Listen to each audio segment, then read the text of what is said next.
What is up, beautiful people? Welcome back to the Brave Bold You channel. It has been quite a while before I have given you any kind of an update that I'm on the journey of starting a GLP-1. So today I just want to give a little bit of an update, let you know how I'm feeling, also talk about how I feel about this decision. Shocker. I'm loving my decision. I'm feeling great. I am on the lowest dose. Tonight will be my 8th injection at the lowest dose, and then we're gonna go from there. I honestly am in no hurry to keep bumping up the dosage, and so I am being followed. If this is something you're considering doing and or you are already doing, please make sure you're following recommendations by your professionals, but make it like a two-way street of conversations, not just necessarily blindly following what is being prescribed to you. I'm really big in asking questions and giving that feedback. Like, what's your biofeedback? For myself, I didn't feel it was necessary to increase the dosage as it was prescribed to me. And so with the help of my medical professional, I am just staying at the lowest dose because right now I feel great. I am down several pounds and several inches. I do not have these numbers for you for this video, however, because I'm traveling. Last week, however, I was down, I forget if it was, I know for sure it's at least 10 pounds, and inch-wise, I forget. I'm not really into it for that. However, as I told you in the last video, I'm doing this as a part of helping me get rid of the inflammation caused by the aging. And so I was struggling. As I shared in the last video, after my spinal flare and the medications and just not being able to move my body, I went up a significant amount of weight, which created more strain on my joints and for my spine and all the things. And we just know when you're not in an optimal place for your body weight, other things can happen. So I decided after a year of trying to get myself set, perimenopause was kicking my ass, and here I am. So I am still also taking HRT, which I have no plans of stopping. So I take an estrogen patch. I change it twice weekly, as well as nightly progesterone pills. I had a big scope of lab work done as well as imaging done, and so that really influenced the decision to finally start taking a GLP-1 because I had been prescribed this last year, and it was almost a year to the date when I filled my prescription finally after doing extensive research. And so as of yet, I'm feeling phenomenal.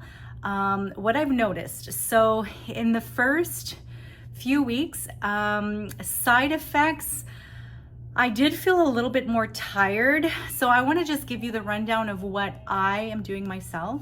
So I take my injection on Wednesday nights. I take it right before bed. So everything is done. I've already done my sleep hygiene routine, you know, washed the face, PJs on, everything's ready to go. And then I'll give my injection and I go to bed. The reason I'm doing this is because after the research I did, a lot of people recommended that this was the best time to do it if you wanted to avoid any of the side effects. Now, again, I didn't try doing it any other time, so I couldn't tell you. But for right now, like, I couldn't tell you anything different, but for right now, I'm loving the nighttime, like, give my injection, go to bed. It's working for me. I do find that the day after my injection, so anywhere between like a 24-hour period, I'll feel a little bit more tired, as I said, and more full. And so on those days, I'm especially trying to make sure I'm getting in my water intake, my protein, my electrolytes, like all the things. And yeah, other side effects that I've noticed that I was not prepared for, I like for sure the food noise is gone. Also though, like those other dopamine seeking behaviors, as in filling up online shopping carts. I didn't realize, like, I do like to shop, I'm not gonna lie, but I didn't realize to what extent. Like, I often will research something and then I'll put it in a shopping cart. I think about it for a few days to a week or whatever, and I do the pros and cons, and then I'll just pull the trigger and purchase or not. But I've not even had an urge to do any of that. So when I looked up read other threads of people sharing their experiences, this is something common. This is actually something really common. They're actually starting to do studies to see when it comes to addictions, because there's something that gets triggered in the brain that just mitigates these kinds of dopamine seeking behaviors. And so that's a bonus to me. I like that. So that is something that I've noticed.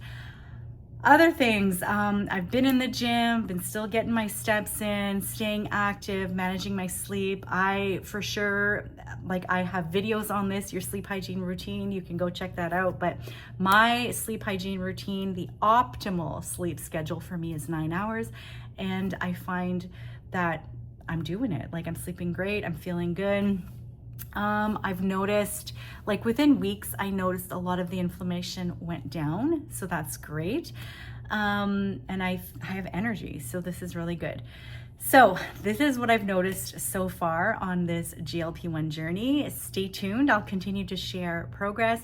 As for sharing measurements and weight and stuff, I don't know if I'm actually gonna go into this the big details, because my journey is gonna look a lot different than yours. And my messaging has always been that we're more than our bodies. And so it's not necessarily about the number on the scale or the inches. It's about how you feel in your body. And I could tell you, around week 4, I started feeling like myself again, which is incredible because I lost her. I lost her for the last 2 years. And so it's just real, I don't even know why I'm getting emotional. It's just really great to start feeling like myself. When I step on the scale, I'm not attached to what the number reflects back to me. So I had already done so much healing around that. So this is great, but just feeling more like myself, has been the best thing ever. So if you have any questions, or if you'd like me to share more of my journey, stay tuned, because I have more things coming for us midlife women. I just really want to be here to help encourage you, whatever it is you're deciding to do. We're on this journey together in midlife where things are changing. And so my mission now is literally the movement is ultra important, because we lose muscle at a quick rate at this phase of our life. So it's all going to be around movement, the mindset, and microdosing joy. I think it is ultra important that we are always trying to microdose joy throughout our day-to-day lives, because life is happening and things are crazy right now wherever you are. And finding those little glimmers of hope and microdosing joy is going to be the changer, I believe, to helping you feel your best. So with that, I'm gonna go. I'm so happy that I've made this video, and stay tuned. Stay tuned. All right. I love you all. Be brave, be bold, be you.